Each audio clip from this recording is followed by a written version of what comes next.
Good morning and welcome to Carolina Cares, an iHeart media production, hailing from our flagship family of stations in Columbia, South Carolina. My name is Tyler Ryan, your host. We're going to tackle a pretty tough topic today, but one that needs to be talked about, and talk about an amazing place where folks can get some help. Post-traumatic stress syndrome, or PTSD, is becoming common. More and more we're seeing the diagnosis, and more importantly, we're seeing the actual profound impact that our past can have on our today.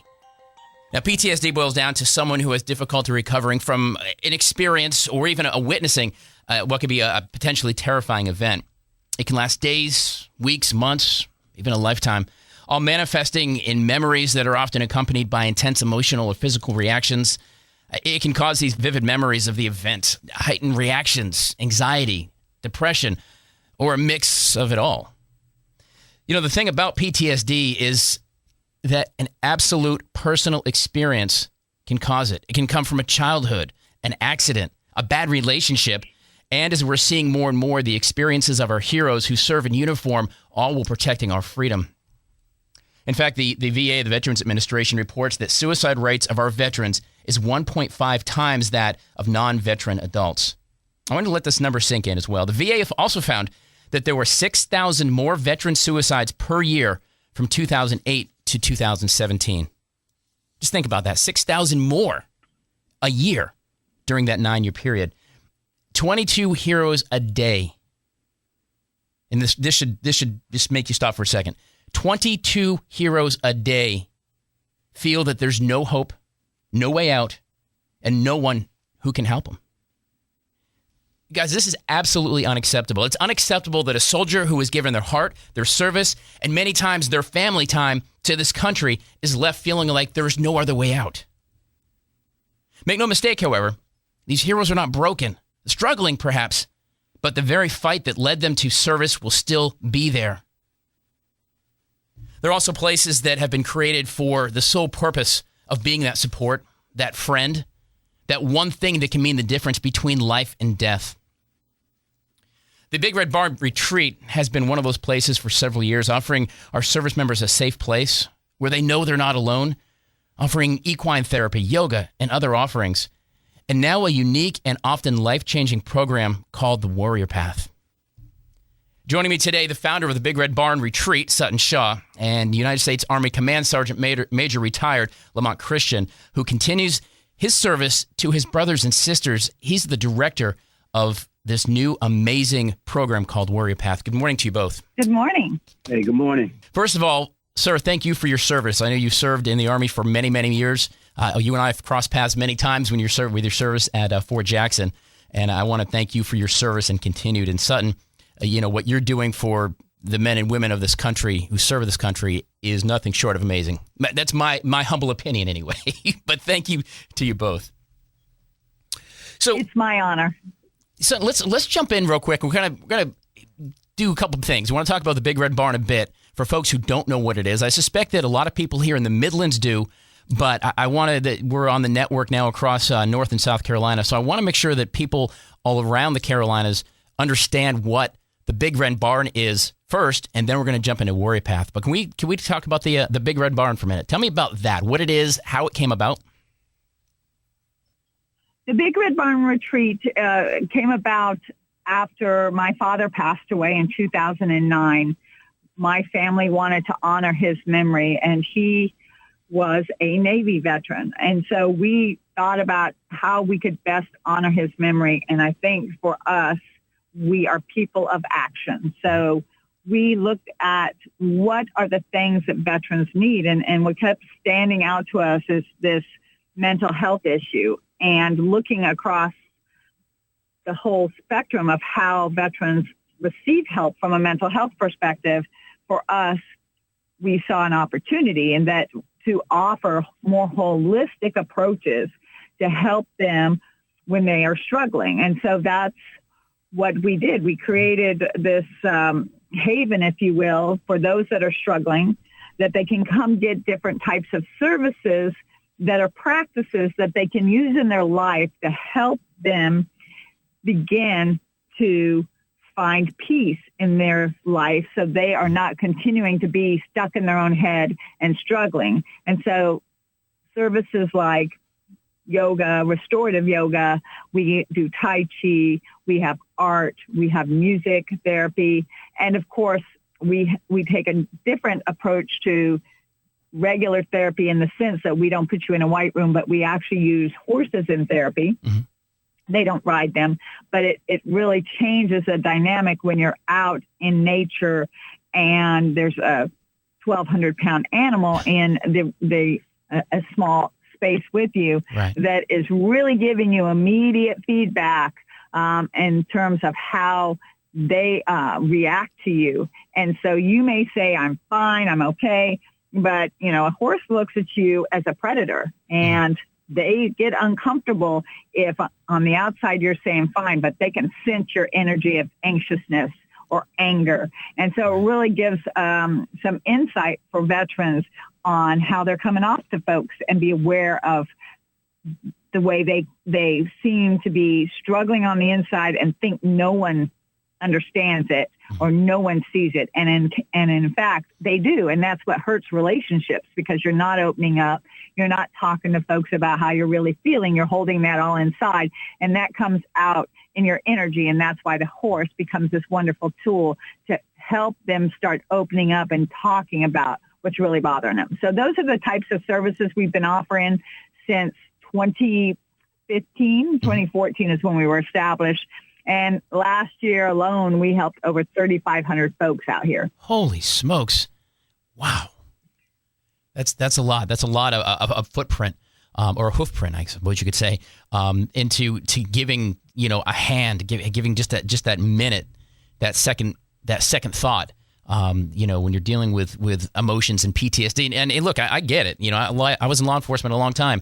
And Sergeant Major, I know you can you probably attest to this as well. It's not easy for someone who's been a hero their whole life and kicking in doors and things like that to admit that they need some help, that they actually don't have a big red S on their chest. And sometimes that's hard to admit to yourself, much less admit it to someone else, a family member, a friend. That's a hard bridge to cross for some people. Would you not agree? Oh, definitely. And what I'll tell you, Tyler, is when you let in about the facts about post-traumatic stress, mm-hmm. I appreciate that, being able to put that out there. But what I would tell you is the operative word in the Warrior Path, the title, the flagship program that's out here at the Big Red Barn, the Warrior Path program, operative word is warrior. And then you highlighted the second part to that, which is heroes. Mm-hmm. Even in the name, Path, Pathh, progressive and alternative training for healing heroes. So you just placed two things out there that's paramount when we talk about this thing of post-traumatic growth. That's warrior and heroes. And what I would share with you, just like you talked about, from your law enforcement days and your experience with that, and me being a combat infantryman, but listening to what Sutton just talked about the dedication of her family to give back to veterans, what I will tell you is that whole post-traumatic thing is something that we all have an issue with. But when you take that warrior spirit and kind of what you talked about early on about fighting, hey, man, we fight hunger. We fight cancer. We fight poverty. We fight lawlessness. I mean, the list goes on. Sure. But when we talk about warriors who are dealing with post-traumatic stress, all of a sudden now we're talking about somebody who suffers and they're victims and products of their environment. And we got to change that narrative, man. And that's what this Warrior Path program does. That's everything that the foundation of the Big Red Barn is about, is fighting, not laying down and taking it and being abused, by this onslaught of thoughts inside your head. It's fight. As a warrior, that's what you do. As a hero, that's what you do. You fight, and you fight for yourself because you've been fighting for others. Yeah, but I would argue that that's sometimes the hardest fight, to fight for yourself, because you're used to fighting for others. That's the way people who serve like you did and continue to do. That's and like Sutton and the family does. That's service to others. That's kind of in the DNA. So it is kind of hard to sit back. Right. It's hard to sit back and say, man, this one's for me, because it's just not the way people are wired. No, you're exactly right. And that's why this program is so beautiful, because it does exactly what you just said. It gives you an opportunity to recognize that it's about self-care. when those air bags or those air cups fall out in the airplane, Mm-hmm. that's the number one thing the flight attendants tell you is, hey, you put your mask on first, and then you put the mask on someone else. And so that's the message that comes out of a program like Warrior Path. It's like, hey, man, it's time, or a woman, because I'll tell you about that invisible population of female veterans that we forget about, is, hey, put your mask on first. Take care of yourself first so that you can take care of others. And that is a resounding message that every graduate of the Warrior Path program walks away with is, I need to take care of myself so that I can continue to serve and follow whatever my purpose is.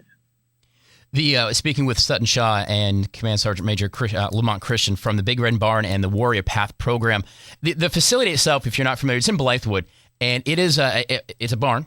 And now the Warrior Path program, the building, I say campus, I guess, but it is incredible. But let's talk a little bit about how we got to the Warrior Path. The Big Red Barn and Sutton, her family's been doing this since 2014. The Warrior Path is a very new alliteration, but this has been a lot of work. I know that I've been involved with Range 214, which is kind of, I guess, the infancy stage of what this program became. But I know this has been years of blood, sweat, tears, training, building, fundraising to create this thing. But kind of walk us through how it all came to be. So my son, who's in his 20s, was dating a young lady, and it turns out that her father worked in the Pentagon. At the time, they came out and they toured the Big Red Barn Retreat, and they asked, is there anything that you need, son? How can we help? And I said, actually, there is. I would like to meet a gentleman named Ken Falk, who started Boulder Crest Retreat, because I had seen the work of Warrior Path. And it interested me. It seemed to be a lot of what we are, but even more, that it had a curriculum. And more importantly, it had proven results. We continue to offer these services, but I wanted to see how connected together to deliver something bigger than just every day giving a practice to do. Like, how did it all connect together? And so they introduced me to Kim Falk, and with that, I got the opportunity, both me and my mom, and we traveled up to Virginia, and we spent a day with Ken Falk and his team, Josh Goldberg, who had designed this program, working with Richard Tedeschi, Richard Tedeschi is the psychologist that first began to investigate and research this concept called post-traumatic growth. And after that visit, it was as if it were a puzzle that brought us together, because we were offering a lot of what is integrated into the Warrior Path program. But what we were missing was A, the philosophy, B, the program. This is a training program. It is not therapy. It is a training program. And what I love about it is it's the same training program you'll get here is the same training program you'll get in any of the 8 locations, I believe, that are going to offer this across the United States. So it was exact. You could repeat it over and over again. And then third was who delivers the program, which were other veterans that had been through the program. So they listen to listen. They don't listen to reply, and they don't judge. And veterans feel comfortable disclosing really how they're feeling and don't feel judged. And so it was like a puzzle that fit together. And so we came back and we sat down and decided that we wanted to do this program. We were missing some things, and that was the ability to host people on the property. You stay here for 7 days. And it's intensive and immersive. And so we needed the ability to house them here and feed them here. And so we were able to get that built on the property. And then the third thing that we needed that was really important was obviously the right team to deliver the program. And so fortunately, through my relationship with Fort Jackson, Chris, or Sergeant Major, as you call him, we knew each other, and it all came together. And so, we started, I think we broke ground here in the early part of this year and busted our butt to get this thing built. And we had our first class last week. That's amazing. And guys, I want you to, when you get a second, I want you to go on to the Big Red Barn Retreat website and just take a look at this facility. I don't even know how to say it. It is nothing short of magnificent. I remember seeing the plans. I remember you shared with me many moons ago the plans, the artist drawings or whatever, and I was thinking, wow, that's going to be pretty nice. But I couldn't even imagine when I'm looking at pictures of this facility. It is such an incredible place to do some really good work. So, Sergeant Major, tell me about the you've done one class now. Tell me, and I bet, and you're going to find this probably. I'll bet every class changes you a little bit too, right? Yeah, that's a good point that you make. That one of the things about this program is, even though you attend the program for 7 days, live in residential, the whole initiation process delivers an outcome of post-traumatic growth. And then there's an 18-month continued education process that you go through after you graduate from the 7-day, with weekly assignments, reading assignments from books, videos to watch and participate in, as well as a connection phone call that you and your classmates that you go through the training with continue to do. But to your point, Tyler, you continue to grow. If you are practicing and doing everything that we are asking a student to do, you will continue to grow. That's part of the whole post-traumatic growth process. It does not end. Some people may even ask and says, man, you know what? Command Sergeant Major Christian, retired, whatever, Chris, I got it. What you're selling me is something that sounds too good to be true. And anything that sounds too good to be true usually is. And what I will tell you, Tyler, and anyone listening is this program is not that utopia in the sky, because you will still have some really bad days. But the beauty is that this training helps you to understand as a graduate and somebody who leaves this program with the knowledge that you have and the ability to recognize that you are not broken, that you don't need to be fixed. What you walk away with is the ability to make today just a little bit better than yesterday. That's it. That is what success is. You recognize that stuff happens, but it doesn't define you. You recognize that, there's things that are not in your control. And then you have over 31 wellness practices that will help you to maintain that balance in your life, where you can work on, your mental wellness, your physical wellness, your spiritual wellness, even your financial wellness. But all of these things create a foundation that creates some stability in your life, because those are the things that you can control. And all of that other stuff that's going on is going to continue to happen. It's going to happen around you.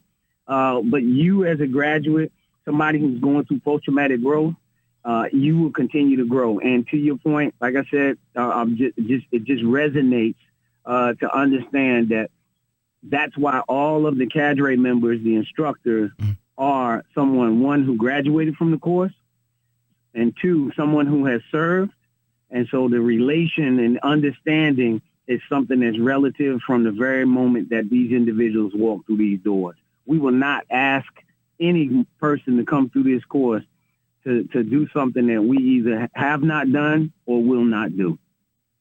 Speaking with retired Command Sergeant Major Lamont Christian and Sutton Shaw, the founder of the Big Red Barn Retreat in Blythewood. That website, by the way, the bigredbarnretreat.org, is where you can find out more information about the Big Red Barn and, of course, this Warrior Pathh program. This thing sounds amazing. It sounds amazing.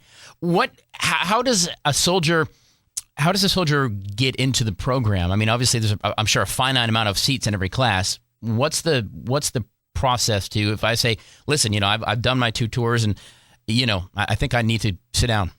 So there's several ways. They may find out about it through the VA, if they're visiting the VA, and someone may perhaps suggest to them, hey, look, there's some wellness practices that you could, learn and manifest.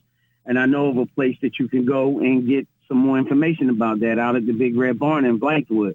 There's word of mouth.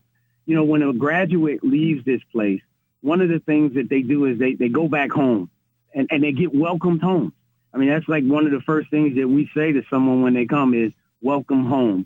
And so when they return to their family and friends and their community, they share the goodness that they have experienced. They share the knowledge that they have obtained. And so what happens is somebody says to them, man, you know what?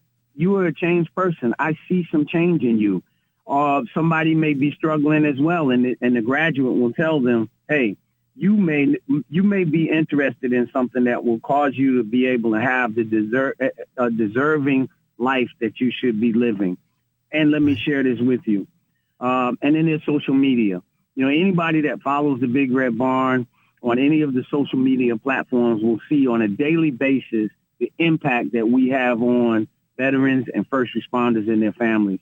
I spent almost 2 hours a day walking the grounds with a World War I veteran, a Marine who served his country, and just wanted to be able to walk the trail in the area that he had walked the trails as a young man. And I walked these trails with him in one of the tactical wheelchairs that have been donated by the American Legion. I mean, we have so many people that are out there wanting to give back and thanking us for our service in different ways.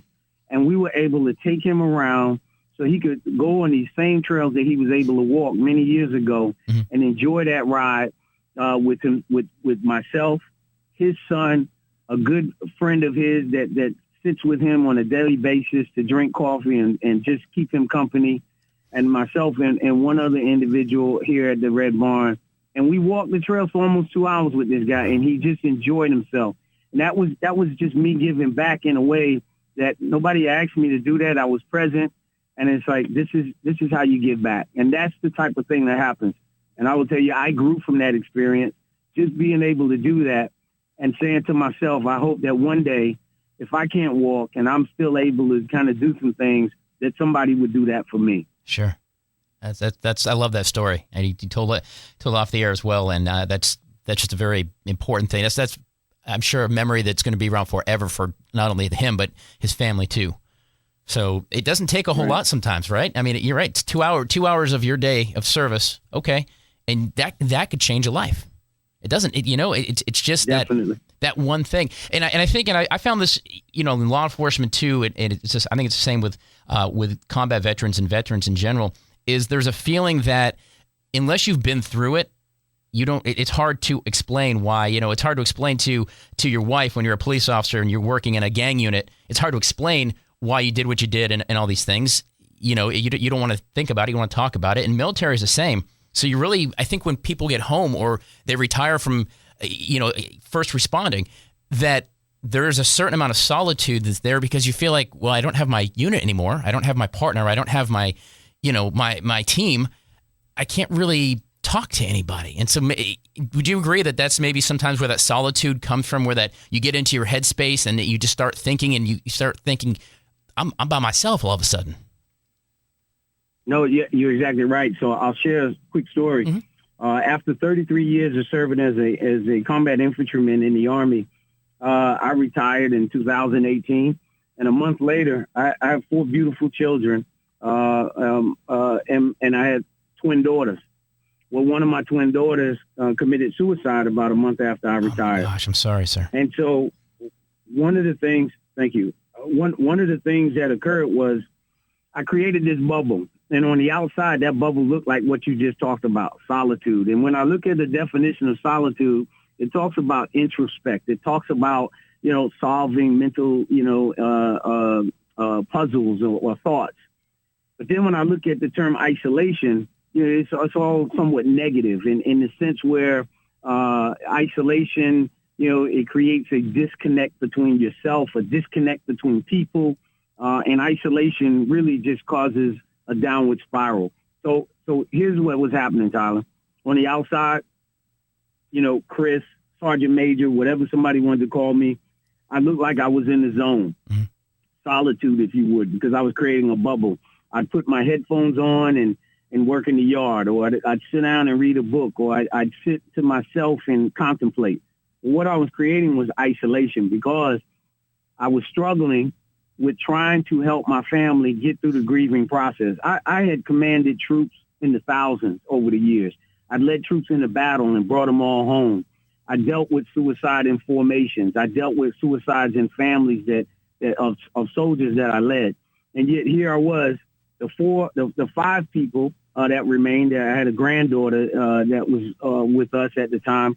I could not reach them to help them get through the grieving process. I was creating this isolation around me. And I was drowning in these different issues, not knowing. And on the outside, everyone thought that I was fine. I was working out. I was eating properly. I was doing all of those things that I would tell someone to do. And it was through my conversation with Sutton that I began to see the things that needed to occur. And that was, I needed to redefine my purpose. Being retired, I had no desire to work. Right. I didn't want to do a career change. And so that was fine for me. I could go and be a consultant and be a leadership guru around the nation and just continue to maintain my bubble of isolation. But that's not what was going to keep me happy. I needed something that was going to provide a breakthrough in understanding, and not necessarily where I needed to go have therapy or do medication or anything. I needed something that was a breakthrough way of getting to me. And then the final thing was that self-care. So with purpose, a breakthrough way of achieving growth, and then, identifying how I could achieve and maintain self-care, the Warrior Pathh program was exactly what I needed. Right. And I had to follow that calling. And then it was the conversation with Sutton where I recognized that this was my purpose. This was the breakthrough that I was looking for. And it was going to provide me the ability to learn or retrain myself to create a self-care process and grow from it. Wow. With that, I was able to do exactly what I needed to do to help my family and listen to hear and not necessarily to respond. They weren't broken. They didn't need to be fixed. They just needed me to be strong enough and understand where my frailty might have been or my vulnerabilities might have been so that I could lead them through the model's behavior of taking care of myself and actually doing some of the wellness practices and living that life to where I might struggle, but I struggle well. Right. You're putting your face mask on in the airplane, so to speak, to steal your metaphor. There you go. Speaking with Command Sergeant Major Lamont Christian and Sutton Shaw. Guys, if you want to help, Veterans Day is coming up. If you are interested in learning more, but maybe want to make a donation to this amazing program, you can text BRBR, as in Big Red Barn Retreat. You text BRBR to 41444. So it's BRBR to 41444. And you can make a donation, and of course the website's there, a great resource. There's excellent resources on that page. You can learn about the programming of Warrior Pathh and just get involved. I know also looking for volunteers, I would presume, guys? Absolutely. We, as I said, the 7-day program, while they are here, we have a couple volunteer opportunities that can actually help while a class is going on, both in, as you know, we feed them 3 homemade, fresh meals, so every day. And so we have a kitchen group that needs assistance. If you would like to get in there and help prepare and serve and clean up, that's a great way. And it's very moving to be in there and see this these guys come through, these women come through. Right. That's important. We also need help. This, as you saw, this living area, this log cabin is rather huge. So, Yes, once they leave for 7 days, having assistance, we would love for groups to come in, like at the end of this upcoming class of female veterans. We're going to have an all-female class come through here in November. Some chaplain wives have reached out, and they are going to show up after the class is over. And I think there's going to be about 10 of them, 10 to 12, and they're going to, get a chance to come in the log cabin and clean the whole place and get it ready for the next class that will be in December. So being able to help us with that is really important and gives people a chance to come out here, see what we're about, see firsthand how we are helping folks. And most of the ones that have come out, all of them leave inspired that this exists literally 20 minutes from the Capitol. Crazy. Sutton Shaw and Sergeant Major Christian, thank you so much for your service, your continued service to our servicemen and women. Such an important thing. I wish we had more time. I'm going to have you back on the show again real soon. There's a lot more I want to talk to you about this. We can't let 22 heroes a day feel like there's no other answer. And you guys are on that road, and I truly appreciate everything you do. Thank you for joining us for Carolina Cares. We are out of time. This 30 minutes went by way too fast. We'll put details at the Facebook page for you, also on the WVOC website page, but BigRedBarnRetreat.org is the website. My name is Tyler Ryan. Thank you so much for joining us for Carolina Cares this week, and I will speak with you in 7 days.